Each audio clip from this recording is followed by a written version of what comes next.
ഈ ഒരു വീഡിയോയിൽ നമുക്ക് പഠിക്കാനുള്ളത് പിന്നെ കൺട്രോൾ സ്ട്രക്ചേഴ്സിനെ കുറിച്ചിട്ടാണ്. ആ പേര് കേട്ടിട്ട് ഒരിക്കൊന്നും വേണ്ട. കൺട്രോൾ സ്ട്രക്ചേഴ്സ് എന്ന് പറഞ്ഞാൽ ചില കാര്യങ്ങളൊക്കെ നമുക്ക് ഒന്ന് കൺട്രോൾ ചെയ്യാൻ വേണ്ടി വരും. അതിനുവേണ്ടി യൂസ് ചെയ്യുന്ന സാധനമാണ് കൺട്രോൾ സ്ട്രക്ചേഴ്സ്. അത്രയുള്ളൂ കേട്ടോ.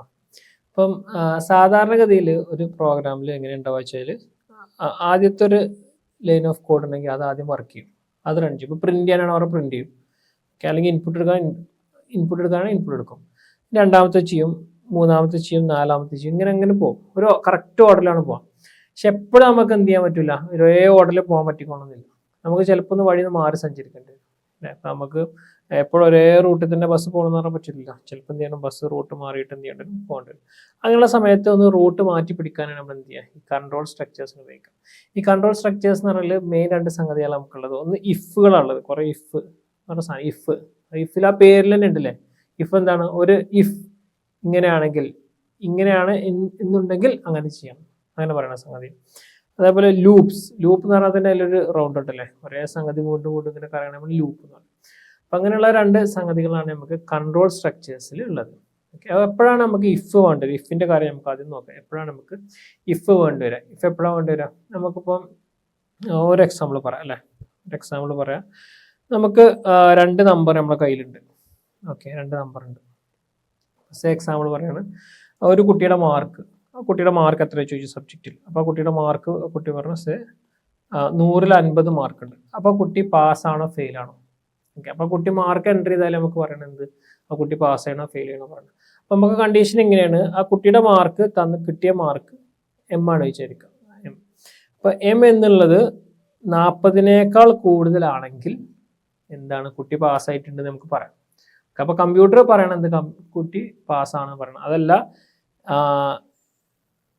കുട്ടി കിട്ടിയ മാർക്ക് 40-നേക്കാൾ കുറവാണെന്നുണ്ടെങ്കിൽ എന്താണ്, കുട്ടി ഫെയിലാണ്. അപ്പോൾ കുട്ടി ഫെയിലാണോ പാസ്സാണോ എന്നുള്ളത് നമുക്ക് നോക്കാം. ഒരു എക്സാമ്പിൾ പറയാം. അപ്പം അങ്ങനെയുള്ള സാഹചര്യത്തിലൊക്കെ നമുക്ക് എന്താ, ഈ ഒരു കണ്ടീഷൻ ചെക്ക് ചെയ്യേണ്ടി വരും. അപ്പോൾ ഈ കണ്ടീഷൻ ചെക്ക് ചെയ്യുമ്പോൾ ഉപയോഗിക്കുന്ന സാധനമാണ് നമ്മൾ എന്ത് ചെയ്യുക, ഇഫ് നിട്ടെടുത്താൽ മതി. ഇഫ് എം ഗ്രേറ്റർ ദെൻ 40 ആണെങ്കിൽ പാസ് എന്ന് പ്രിന്റ് ചെയ്യുക. അതല്ല, അപ്പോൾ അതല്ലെങ്കിൽ എന്നില്ല നമ്മളെന്താ പറയാം, എൽസ് എന്ന് പറയട്ടോ. എന്താ പറയുക, എൽസ്. ഇഫും എൽസും. അതല്ലെങ്കിൽ എന്നുള്ളതിന് എന്ത് ഉപയോഗിക്കുക, എൽസ് ഉപയോഗിക്കുക. അപ്പോൾ വാക്ക് പഠിഞ്ഞല്ലോ, ഇഫും എൽസും. ചില സമയത്ത് നമുക്ക് ഇഫ് മാത്രം മതിയും, എൽസ് വേണ്ടി വരില്ല. ചെറിയൊരു കണ്ടീഷനാണ്. ചിലപ്പോൾ നമുക്ക് എന്ത് ചെയ്യും, ഇഫ് വേണ്ടി വരും. അതല്ലെങ്കിൽ എന്ന് പറയാൻ എൽസ് വേണ്ടി വരും. ഇത് ചിലപ്പോൾ നമുക്ക് 2-3 രൂപയൊക്കെ വരും. ഇഫ് ഇങ്ങനെയാണെങ്കിൽ, അല്ലെങ്കിൽ ഇങ്ങനെയാണെങ്കിൽ, അല്ലെങ്കിൽ ഇങ്ങനെയാണെങ്കിൽ. അപ്പോൾ നമുക്ക് എന്ത് ചെയ്യും, അവിടെ എൽ ഇഫ് എന്ന് ഉപയോഗിക്കും. എന്താണ്, എൽ ഇഫ് എന്ന് ഉപയോഗിക്കും. എൽസ് ഇഫ്, അതല്ലെങ്കിൽ വേറെ സംഗതിയിൽ എൽസ് ഇഫ് ഉപയോഗിക്കും. അപ്പോൾ നമ്മൾ നേരെ പ്രോഗ്രാമിലേക്ക് പോവാം. ഓക്കെ, നമുക്ക് സിമ്പിൾ ഈ ഒരു പ്രോഗ്രാം ചെയ്ത് നോക്കാം. ഓക്കെ, ഒരു മാർക്ക് ചോദിക്കുക. ആ മാർക്ക് 40-നേക്കാൾ കൂടുതലാണെങ്കിൽ പാസ്സായിട്ടുണ്ടെന്ന് പറയാം. അതല്ല, 40-നേക്കാൾ ചെറുതാണെങ്കിൽ നമുക്ക് ഫെയിൽ ആയിട്ടുണ്ട് പറയാം. ഓക്കെ, അപ്പോൾ പ്രോഗ്രാം എങ്ങനെ ചെയ്യാം നമുക്ക് നോക്കാം. അപ്പോൾ ആൾറെഡി നിങ്ങൾക്ക് ഇവിടെ ഒരു പ്രോഗ്രാം കാണാൻ പറ്റും. അതിലെന്താ കൊടുത്തിട്ടുള്ളത്, എന്റെ വാല്യൂ 10 ആണ്, ബിന്റെ വാല്യൂ 20 ആണ്. A = 10, B = 20. ഇനി നമ്മൾ ചെക്ക് ചെയ്യണം എന്താണ്, if A greater then B. Okay, ഇങ്ങനെയാണ് കൊടുക്കട്ടോ. ഇങ്ങനെ കൊടുക്കുക, ഇഫ് എഴുതുക, ഒരു സ്പേസ് ഇട്ട് കൊടുക്കുക. എന്ത് കണ്ടീഷൻ നമുക്ക് ചെക്ക് ചെയ്യേണ്ടത്, എ ഗ്രേറ്റർ ദെൻ ബി അല്ലെങ്കിൽ മാർക്ക് ഗ്രേറ്റർ ദെൻ 40 എന്നുള്ളതൊക്കെ. അങ്ങനെയാണെങ്കിൽ ആ കണ്ടീഷൻ ഓക്കെ ആണെങ്കിൽ നമ്മളൊരു കാര്യം എന്ത് ചെയ്യും, ഇവിടെ പറയാം. അപ്പോൾ ആ മൂന്നാമത്തെ ലൈൻ ഓക്കെ ആണെങ്കിൽ 4ാമത്തെ ലൈൻ പ്രിന്റ് ചെയ്യും. അതല്ലെങ്കിൽ താഴത്തേത് പ്രിന്റ് ചെയ്യും. ഇങ്ങനെയാണ് അതിൻ്റെ ഒരു സിൻടാക്സ് വരിക. അപ്പോൾ നമ്മൾ നമ്മുടെ മാർക്കിൻ്റെ പ്രോഗ്രാമിലേക്ക് പോകാം. ഓക്കെ, അപ്പോൾ ഞാൻ എം = ഓക്കെ, യൂസറോട് പറയാം ഇൻപുട്ട് പറയണം അല്ലേ. ഇൻപുട്ട് പറയുന്ന നമ്പർ നമ്മൾ വാങ്ങിക്കണമെങ്കിൽ അല്ലേ, അതിൻ്റെ ഒന്നും ആവശ്യമില്ല. നമുക്ക് ഇഫ് കാണിക്കാം, ഡയറക്റ്റ് നമ്മൾ കാണിക്കാം. പക്ഷെ നമ്മളൊരു വൃത്തിയിൽ ചെയ്യാം. Input enter the mark. നമുക്കൊരു ഉപയോഗം എന്താണെന്ന് കൂടെ അറിയണമല്ലോ, എൻ്റർ ദി മാർക്ക്. അപ്പോൾ ഈ കിട്ടുന്ന മാർക്കിനെ നമ്മൾ എന്ത് ചെയ്യണം, ഇൻറ്റീജറായി കൺവേർട്ട് ചെയ്യണം. അപ്പോൾ നമുക്ക് ഇൻറ്റീജറായിട്ടാണ് നമ്മളിവിടെ എടുക്കുന്നത് കേട്ടോ. അപ്പോൾ ഇൻറ്റീജറായി കൺവേർട്ട് ചെയ്യുക, അതായത് 10, 20, 5, 6, 7 അങ്ങനെയൊക്കെ നമ്പറായിട്ട് കൺവേർട്ട് ചെയ്യാൻ നമ്മൾ ഇൻറ്റ് ഓഫ് എന്നുള്ള സംഗതിൻ്റെ അകത്ത് എന്ത് ചെയ്യുന്നത്, ഇൻപുട്ട് എൻ്റർ മാർക്ക് എന്ന് പറയുന്നത്. അപ്പോൾ നമുക്ക് റൺ ചെയ്ത് നോക്കാം. റൺ ചെയ്ത് എന്താ ഒരു എൻ്റർ ദി മാർക്ക് എന്ന് പറയാം. 35 എന്ന് പറഞ്ഞു. 35 ഒന്നും പ്രത്യേകിച്ചൊന്നും സംഭവിച്ചില്ല. ഇനി നമുക്ക് എന്ത് ചെയ്യണം, ഈ മാർക്ക് ഇഫ് ഈ കിട്ടിയ മാർക്ക് എമ്മിൻ്റെ അകത്തുള്ള മാർക്ക് ഗ്രേറ്റർ ദെൻ 40 ആണെങ്കിൽ, ഓക്കെ, അല്ലെങ്കിൽ നമുക്ക് ഇങ്ങനെ പറയാം greater than or equal to 40-നേക്കാൾ കൂടുതലോ ഈക്വൽ ആണെങ്കിൽ. അപ്പം അങ്ങനെയുള്ള വരും അല്ലേ, 40-നേക്കാൾ കൂടുതൽ ഈക്വൽ ആണെങ്കിൽ. അല്ലെങ്കിൽ നമുക്ക് ഈ ഗ്രേറ്റർ ദെൻ മാത്രമാണെങ്കിൽ എന്ത് ചെയ്യുക, ഗ്രേറ്റർ ദെൻ മാത്രം കൊടുക്കാം.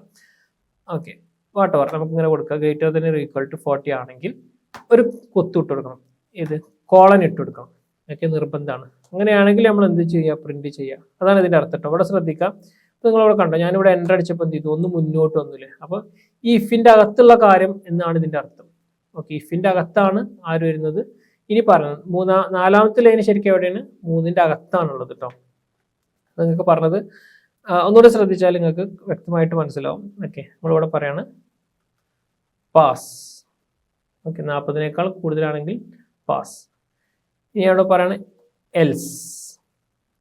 എൽസ് അല്ലെങ്കിൽ എന്താ പ്രിന്റ് ചെയ്യേണ്ടത്, പ്രിന്റ് ഫെയിൽഡ്. ഫെയിൽഡ്. ഓക്കെ, ഇനി ഞാൻ വീണ്ടും റൺ ചെയ്തു. ഇപ്പൊ എൻ്റർ ദി മാർക്ക് എന്ന് പറഞ്ഞു. ഞാനിവിടെ 35 എന്ന് കൊടുത്തു, എൻ്റർ അടിച്ചു. അപ്പോൾ എന്താ ഫെയിൽഡ് എന്ന് തോന്നുന്നു അല്ലേ. അപ്പൊ എന്താ അവിടെ സംഭവിച്ചത്, ഈ പാസ് ഉള്ളത് എന്ത് ചെയ്തില്ല, വർക്ക് ചെയ്തില്ല. പകരം എന്താണ് വർക്ക് ചെയ്ത്, ഫെയിൽഡ് എന്നാണ് വർക്ക് ചെയ്തില്ലേ. അപ്പൊ കാരണം എന്താണ്, നാലാമത്തെ ലൈൻ വർക്ക് ചെയ്യാതിരിക്കാനുള്ള കാരണം എന്താണ്, നമ്മൾ പറഞ്ഞല്ലോ ബസ് ഒരേ റൂട്ടിൽ നേരെ പോകണമെന്നില്ല. ഈ ഇഫ് എന്തിനാ, കൺട്രോൾ സ്ട്രക്ചർ എന്തിനാ, ചില സമയത്ത് പിടിച്ചിട്ടൊന്നും ഇങ്ങോട്ട് ഓടിക്കേണ്ടി വരും, അല്ലെങ്കിൽ ഇങ്ങോട്ട് ഓടിക്കേണ്ടി വരില്ലേ. എല്ലാ ലൈനും കൂടി ചാടി പോട്ടെ, ചില ലൈൻ എന്ത് ചെയ്തിട്ട് കട്ട് ചെയ്ത് പോട്ടെ. അവിടെ ചെയ്തെന്താണ്, ഒന്നാമത്തെ ലൈൻ കറക്റ്റ് ആയിട്ട് വർക്ക് ചെയ്തു. എൻ്റർ ദി മാർക്ക് എന്ന് പറഞ്ഞു. ആ എൻ്റർ ദി മാർക്കിനെ പിടിച്ചിട്ട് എമ്മിൽ ഇട്ടു. രണ്ടാമത്തെ ലൈൻ നമ്മളൊന്നും എഴുതിയിട്ടില്ല. വേണമെങ്കിൽ നമുക്ക് ആ ഗ്യാപ്പ് അവിടെ ഒഴിവാക്കാം, അല്ലെങ്കിൽ അതവിടെ നിർത്താം, കുഴപ്പമില്ല. രണ്ടാമത്തെ ലൈൻ നമ്മൾ എന്ത് ചെയ്തു, ഇഫ് എം ഗ്രേറ്റർ ദൻ 40.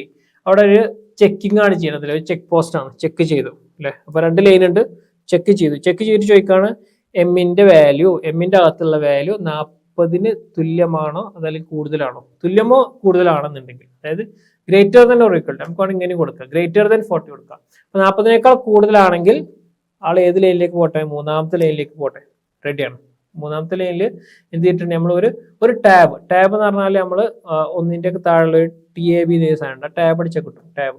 അപ്പം എം ഗ്രേറ്റർ ദൻ 40 ആണെങ്കിൽ 2ാമത്തെ ലൈന് ചെക്ക് ചെയ്തപ്പോൾ ഓക്കെ ആണെങ്കിൽ, കറക്റ്റ് ആണെങ്കിൽ എന്ത് ചെയ്യണം, 3ാമത്തെ ലൈനിലേക്ക് എന്ത് ചെയ്യാം, ചാടണം. ഇപ്പൊ 3ാമത്തെ ലൈന് ഇവിടെ തന്നെ 3ാമത്തെ ലൈനിലേക്കാണ് ചാടേണ്ടത്.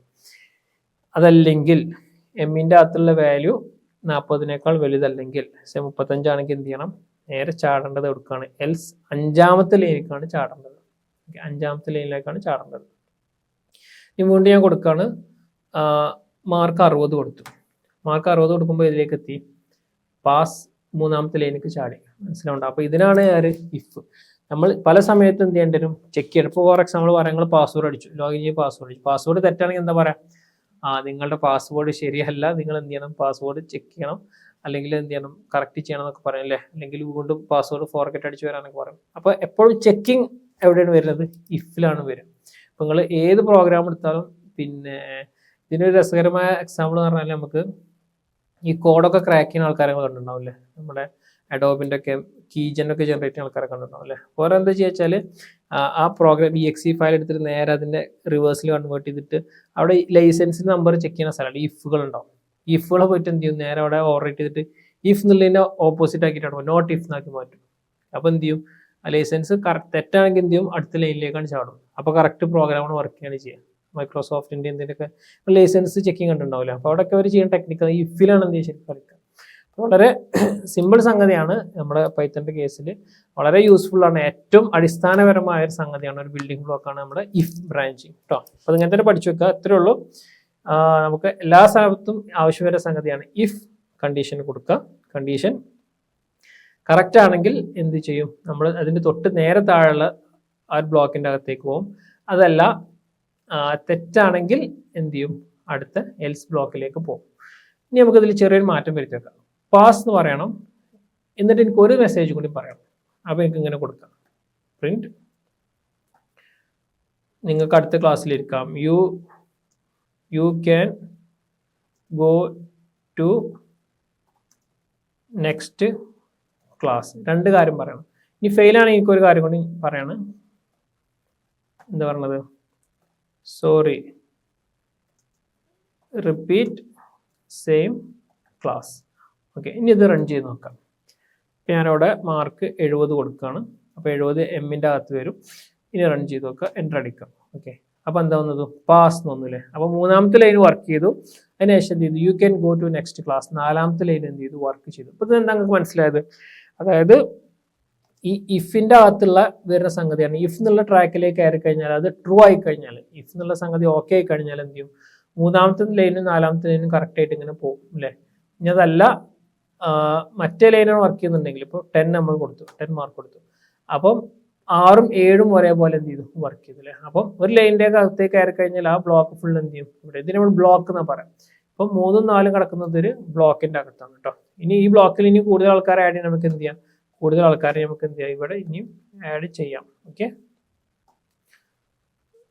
എനിക്ക് ഇവിടെ ഇങ്ങനെ ആഡ് ചെയ്ത് പോവാം, എന്തും ആഡ് ചെയ്യാം. അപ്പോൾ മനസ്സിലാക്കുക, അപ്പോൾ ഒരു ബ്ലോക്ക് പോലെ നമുക്ക് മനസ്സിലായല്ലോ. അപ്പോൾ ഇഫ് എന്നുള്ളതിന്റെ ബ്ലോക്കാണ് ഈ കിടക്കുന്നത്, അതിന്റെ എൽസ് എന്നുള്ള ബ്ലോക്കാണ് ഈ കിടക്കുന്നത്. ഓക്കെ, അപ്പോൾ ഇതാണ് ഇഫും എൽസും രണ്ട് ബ്ലോക്ക്. ഇവിടെ നമുക്ക് ഈ ഇഫിന്റെ അകത്താണ് ഒരു സംഗതി മനസ്സിലാക്കാനുള്ള സംഗതി മാത്രമുള്ളൂ. എന്താണ്, നമുക്ക് ഇവിടെ ഒരു ടാബ് ഉണ്ടാവും. ഓക്കെ, അതേ ടാബ് അത്ര സ്ഥലം തന്നെ ഇതിന്റെ താഴെയുള്ളതിനുണ്ടാവും, അത്ര സ്ഥലം തന്നെ ഇതിന്റെ താഴെയുള്ളതിനുണ്ടാവും. ഇനി അതിനെ പുറത്ത് വന്നിട്ടുണ്ട്, ഇഫ് അവസാനിച്ചിരുന്ന അറിയിക്കാൻ എന്താ ചെയ്യുക, ആ ടാബ് ഒഴിവാക്കിയിട്ട് അടുത്ത ലൈനിൽ ഉണ്ടാവില്ല, നേരെ തൊട്ട് അടുത്ത വശത്തോട് ചേർന്നായിരിക്കും ഉണ്ടാവും. ഇനി എൽസ് എന്നുള്ള ബ്ലോക്കിന്റെ അകത്തേക്ക്, ആ പെട്ടിയുടെ അകത്തേക്ക്, ആ ട്രാക്കിലേക്ക് കയറിയിട്ടുണ്ടെങ്കിൽ എന്താണ്, എൽസിന്റെ അകത്ത് അറിയാൻ എന്ത് ചെയ്യുക, എൽസ് കഴിഞ്ഞൊരു ടാബ് ഉണ്ടാവും. ഇത് കഴിഞ്ഞിട്ട് താഴെ അതുപോലെ എന്തുണ്ടാവും, ഒരു ടാബ് ഉണ്ടാവും. ഓക്കെ, ഈ ടാബിന്റെ ഈ സ്പേസ് മനസ്സിലാക്കിയിട്ടാണ് എന്ത് ചെയ്യേണ്ടത്, നമ്മൾ ഇതിന്റെ ഇഫും എൽസും ചെയ്യേണ്ടത്. ചില പ്രോഗ്രാമിലൊക്കെ ഓപ്പണിംഗ് ക്ലോസിംഗ് എന്നൊക്കെയുള്ള കേളി ബ്രാക്കറ്റ് ഒക്കെ ഉണ്ടാവും, ഓരോ ബ്ലോക്ക് അടിസ്ഥാനം വേർതിരിക്കാം. ഇവിടെ അങ്ങനെ ഉണ്ടാവില്ല. ഇവിടെ ഓരോ സ്പേസുകളും വളരെ അടിസ്ഥാനമാണ്, ഓരോ ചെറിയ ഗ്യാപ്പുകളും അടിസ്ഥാനമാണ്. ഗ്യാപ്പ് വെച്ചിട്ടാണ് നമ്മൾ എന്ത് മനസ്സിലാക്കുന്നത്. ഓക്കെ, നിങ്ങൾ ചെയ്തു വരുമ്പോൾ മനസ്സിലാവും, അതിൽ ഇത്ര കൺഫ്യൂഷൻ ആകാനൊന്നുമില്ല. Okay, ready. ഇനി നമ്മൾ ഈ എൽസ് ഒന്ന് ഒഴിവാക്കി നോക്കാം, എൽസ് ഒഴിവാക്കി വർക്ക് ചെയ്ത് നോക്കാം. എൽസ് ഒഴിവാക്കിയാലും റെഡിയാണ് സംഗതി വർക്ക് ചെയ്യും. എൻ്റെ ഒരു മാർക്ക് ഞാൻ 80 എന്ന് പറഞ്ഞു, അപ്പം എന്ത് ചെയ്യും, പാസ്സായാലും എന്ത് ചെയ്യും, പാസ്സാണെന്ന് പറയും. പക്ഷെ എന്ത് പറയില്ല, ഫെയിൽ ആണെങ്കിൽ എന്ത് പറയില്ല, ഫെയിലാണ് പറയില്ല. അപ്പോൾ എൽസ് നിർബന്ധമല്ല, എൽസ് ആവശ്യം ഉണ്ടെങ്കിൽ കൊടുത്താൽ മതി. മിക്ക സ്ഥലങ്ങളിൽ നമുക്ക് എൽസും ആവശ്യം ഉണ്ടാവും കേട്ടോ. പിന്നെ 10 കൊടുത്തപ്പോൾ എന്ത് ചെയ്തില്ല, പാസ് എന്ന് പറഞ്ഞില്ല. കാരണം ഗ്രെയ്റ്റർ ദാൻ 40 ആണെങ്കിൽ മാത്രമേ എന്ത് ചെയ്യുള്ളൂ, ഇതിൻ്റെ അകത്തേക്ക് പ്രവേശനമുള്ളൂ. അല്ലെങ്കിൽ എന്തില്ല, ഇതിൻ്റെ അകത്തേക്ക് പ്രവേശനമില്ല. ആളോട് എന്ത് ചെയ്യും, പിന്നെ നേരെ ഏത് ലൈനിലേക്ക് എത്തും, 6ാമത്തെ ലൈനിലേക്കാണ് നേരെ എത്തുക. 3ഉം 4ഉം 5ന്റെ അകത്തേക്ക് എന്ത് ചെയ്യില്ല, എവിടെയും ആള് ടച്ച് ചെയ്യാതെ പോകും. ഇതാണ് ഇഫിന്റെ ഏറ്റവും ബേസിക്. ഇനി ഇഫിന്റെ വ്യത്യസ്തമായ 1-2 രൂപങ്ങൾ നമുക്ക് അടുത്ത സെഷനിൽ നോക്കാം. ഓക്കെ, ഇഫ് സ്റ്റേറ്റ്മെന്റിന്റെ ഏറ്റവും അടിസ്ഥാനപരമായ ഒരു സംഗതി നമ്മൾ പറഞ്ഞിരുന്നു അല്ലേ. എങ്ങനെ പറഞ്ഞിരുന്നത്, ഇഫ് ഒരു കണ്ടീഷൻ ട്രൂ ആണെങ്കിൽ, ഇപ്പം പറയുന്നത് ഇഫ് എക്സ് ഗ്രേറ്റർ ദാൻ 40 ആണെങ്കിൽ എന്ത് ചെയ്യണം, ഒരു കാര്യം ചെയ്യണം. അത് എനിക്ക് ഇവിടെ അങ്ങനെ എഴുതാം അല്ലേ. അതല്ലെങ്കിൽ എനിക്ക് എന്ത് ചെയ്യാം, എൽസ് എനിക്ക് വേറെ കാര്യം ഇവിടെ ചെയ്യാം. അങ്ങനെയൊക്കെ പറയാം. നമ്മൾ മാർക്കിന്റെ എക്സാമ്പിളൊക്കെ പറഞ്ഞിരുന്നു. ഇനി ഒന്നുകൂടി കോംപ്ലിക്കേഷൻ ഒരു സാധനം നമ്മൾ നോക്കുകയാണ്. കോംപ്ലിക്കേഷൻ അല്ല, നമുക്ക് 2-3 വഴി വരും. ഒരു വഴി മാത്രമേ കാണിച്ചിരുന്നുള്ളൂ, ഒരു വേറെ വഴിയില്ല. ഫോർ എക്സാമ്പിൾ പറയാം, നമ്മൾ ഗ്രേഡിങ് കൊടുക്കണം, കുട്ടിയുടെ മാർക്ക് വെച്ച് ഗ്രേഡിങ് കൊടുക്കണം. അപ്പം നമ്മൾ പറയുന്നത് ഒരു എക്സാമ്പിൾ സിനാരിയോ പറയട്ടോ, 90-നേക്കാൾ കൂടുതലാണ്, 90% കൂടുതലാണെങ്കിൽ, മാർക്ക് കൂടുതലാണെങ്കിൽ നമ്മൾ പറയാം, നമ്മുടെ എക്സാമ്പിൾ പറയാണ് എ ഗ്രേഡ്. അതല്ലെങ്കിൽ 80-നേക്കാൾ കൂടുതലും 90-നേക്കാൾ ചെറുതുമാണെങ്കിൽ നമുക്ക് എന്ത് പറയാം, ബി ഗ്രേഡ് ആണ് പറയാം. അങ്ങനെ പല സിനാരിയോ വരും. ഇനി 70-നേക്കാൾ കൂടുതലും 80-നേക്കാൾ ചെറുതാണെങ്കിൽ നമുക്ക് പറയാം C+ ആണ്, അല്ലെങ്കിൽ D ആണ് എന്നൊക്കെ പറയാം. അങ്ങനെ വ്യത്യസ്ത പല രൂപത്തിലാണ്. അപ്പോൾ മൾട്ടിപ്പിൾ കണ്ടീഷൻസ് വരുന്ന പല സാഹചര്യങ്ങൾ നമുക്ക് വരാം. ഓക്കെ, അപ്പോൾ അങ്ങനെയുള്ള സിനാരിയോയിൽ എങ്ങനെയാണ് ചെയ്യാന്നുള്ളത് നമുക്ക് നോക്കാം. ഓക്കെ, ഇനി നമുക്കിവിടെ വേറെ എൽസ് ഇഫ് എന്നുള്ള ഒരു 3ാമത്തെ ഒരു കക്ഷിയും കൂടി അവിടെ വരാനുണ്ട്. അപ്പോൾ അയാളും കൂടി വന്നതിൽ നമ്മുടെ പ്രോഗ്രാം ക്ലിയർ ആയി. ഓക്കെ, അപ്പോൾ നോക്കാം. നമ്മളിവിടെ ചെയ്യാൻ പോണത് എന്താ വെച്ചാൽ, പിന്നെ ഒരു മാർക്കിനെ നമ്മൾ എന്ത് ചെയ്തു, സ്വീകരിച്ചു, എം എന്നുള്ളതിലേക്കാണ് സ്വീകരിച്ചത്. അപ്പോൾ എൻ്റെ ഒരു മാർക്ക് എന്ന് പറഞ്ഞാൽ ആ മാർക്കിനെ പിടിച്ചിട്ട് എന്ത് ചെയ്യും, എമ്മിൻ്റെ അകത്തേക്ക് എടുക്കും. ഓക്കെ, ഇതിന് മുന്നേയുള്ള വീഡിയോ കാണാത്തവരുണ്ടെങ്കിൽ അത് കണ്ടിട്ട് ഇതിലേക്ക് വരണം. അതിൽ നമ്മൾ ഇതിൻ്റെ ബേസ് എക്സ്പ്ലെയിൻ ചെയ്തിട്ടുണ്ട്. 34 നമ്മൾ കൊടുത്തിട്ടുണ്ട്. അപ്പോൾ എമ്മിൻ്റെ അകത്ത് എന്താ ഉണ്ടാവുക, എം എന്നുള്ള ബോക്സിൻ്റെ അകത്ത് 34 ആണ് അവിടെ ഉണ്ടാവുക. ഇനി ആ എം ഗ്രേറ്റർ ദാൻ 40 ആണ് നമ്മൾ എന്ത് പറഞ്ഞു, പാസ് എന്ന് പറഞ്ഞു. പാസ്. അല്ലെങ്കിൽ നമ്മളിങ്ങനെ പറയാണ് ഗ്രേറ്റർ ദാൻ 80 ആണെങ്കിൽ നമ്മൾ പറയണം എക്സലന്റ്, സൂപ്പർ എന്ന് പറയണം. ഓക്കെ, ഇനി അതല്ല അയാൾ എൽസ് ഇഫ് അയാളുടെ മാർക്ക് നമ്മൾ ആദ്യത്തെ നോക്കി കഴിഞ്ഞിട്ടോ, എന്നിട്ടാണ് താഴത്തത് ചെക്ക് ചെയ്യുക. നമുക്ക് ആദ്യത്തെ നോക്കാതെ താഴത്തേക്ക് വരും. രണ്ടാമത്തെ നമ്മൾ ചെക്ക് ചെയ്യാണ്. അല്ല ഗ്രേറ്റർ ദാൻ 70 ആണ്, അല്ലെങ്കിൽ ഗ്രേറ്റർ ദാൻ 60 ആണ്. ഇതിന് നമ്മൾ എന്ത് പറയാം, നമ്മൾ പറയാം ഗുഡ്. വലിയ കുഴപ്പമില്ല എന്ന് പറയാം, ഗുഡ്. ഇനി നമ്മൾ പറയാം, ഇനി കണ്ടീഷൻ കൊടുക്കുക, എൽസ് ഇഫ് അയാളുടെ മാർക്ക് ഗ്രേറ്റർ ദാൻ 40 ആണെങ്കിൽ നമുക്ക് പറയാം എന്താ പറയാം, പ്രിന്റ് രക്ഷപ്പെട്ടു എന്ന് പറയാം, എസ്കേപ്പ്ഡ്, അല്ലെങ്കിൽ ജസ്റ്റ് രക്ഷപ്പെട്ടു എന്ന് പറയാം. ഇനി അതൊന്നും അല്ലെങ്കിൽ 40നേക്കാളും കൂടുതലല്ല, അല്ലെങ്കിൽ പിന്നെ ഇതൊന്നുമല്ല, നമ്മൾ തീരുമാനിക്കാം, മാർക്ക് നമുക്ക് തീരുമാനിക്കാമല്ലോ. എൽസ് ഞാൻ പറയാണ് പ്രിന്റ് ഫെയിൽഡ്. ഇതിന്റെ ലോജിക്ക് നിങ്ങൾക്ക് വേണമെങ്കിൽ മാറ്റാം കേട്ടോ, നമ്മളത് എക്സാമ്പിൾ കാണിച്ചു എന്നുള്ളൂ. ഫെയിൽഡ് എന്ന് പറയണം. ഞാൻ അത് റൺ ചെയ്ത് നോക്കാം. ഓക്കെ, ഇവിടെ എന്തോന്ന് മിസ്സായിട്ടുണ്ട്, ഒരു കോളൻ ഇവിടെ എന്ത് ചെയ്തിട്ടുണ്ട്, മിസ്സായിട്ടുണ്ട്. ഒരു കോളൻ മിസ്സായാലും വരെ എന്ത് ചെയ്യും, അവിടെ പ്രശ്നം കാണിക്കും. അപ്പോൾ എൻ്റെ ഒരു മാർക്ക് എന്ന് പറഞ്ഞു നമ്മൾ 96 എന്ന് പറഞ്ഞു അല്ലെ, 96 പറഞ്ഞു. റൺ ചെയ്തു. അപ്പം എന്താ സംഭവിക്കാം, 96 എന്ന് പറഞ്ഞു, എൻ്റർ. അപ്പം എന്താ വന്നത്, എക്സലൻ്റ് തോന്നുന്നില്ല. അപ്പം എന്താ സംഭവിച്ചത്, ഫസ്റ്റത്തെ കണ്ടീഷൻ ഓക്കെ, 80നേക്കാൾ കൂടുതലാണ് നമ്മുടെ അച്ഛൻ്റെ മാർക്ക് അല്ലേ, 96 ആണ്. അപ്പം എന്ത് ചെയ്തു, എക്സലൻ്റ് എന്ന് പറഞ്ഞു. ഇനി നമ്മൾ വീണ്ടും നോക്കുക, മാർക്ക് നമ്മൾ 65 കൊടുത്തു. 65 കൊടുക്കുമ്പോൾ എന്ത് വരും, 65 കൊടുത്തിട്ട് എൻ്റർ അടിക്കേണ്ടത് കേട്ടോ. 65 കൊടുക്കുമ്പോൾ എന്ത് ചെയ്യുന്നു, ഗുഡ് വന്നു അല്ലേ. അപ്പം എന്ത് ചെയ്തു, ഫസ്റ്റത്തെ കണ്ടീഷൻ ആൾറെഡി അല്ല മനസ്സിലായി, 80നേക്കാൾ വലുതല്ല, അപ്പം ഇതിൻ്റെ അകത്തേക്ക് വരില്ല. അപ്പോൾ അടുത്ത കണ്ടീഷൻ ചെക്ക് ചെയ്യും, 4ാമത്തെ ലൈൻ അടുത്ത് ചെക്ക്. അപ്പോൾ എന്താണ്, 60നേക്കാൾ കൂടുതലാണോ, കൂടുതലാണ്. അപ്പോൾ നേരെ എന്ത് ചെയ്യും, ആ കണ്ടീഷനിലേക്ക് വന്ന് എന്ത് ചെയ്യും, അവിടെ ഗുഡിലേക്ക് വന്നു അല്ലേ. 5ാമത്തെ ലൈനാണ് നേരെ വർക്ക് ചെയ്തത്. ഇനി നമ്മൾ വേറെ സിനാരിയോ നോക്കാം. നമുക്ക് എന്ത് പറയാം, 61 കൊടുത്തു, അല്ലെങ്കിൽ 46 കൊടുത്തു.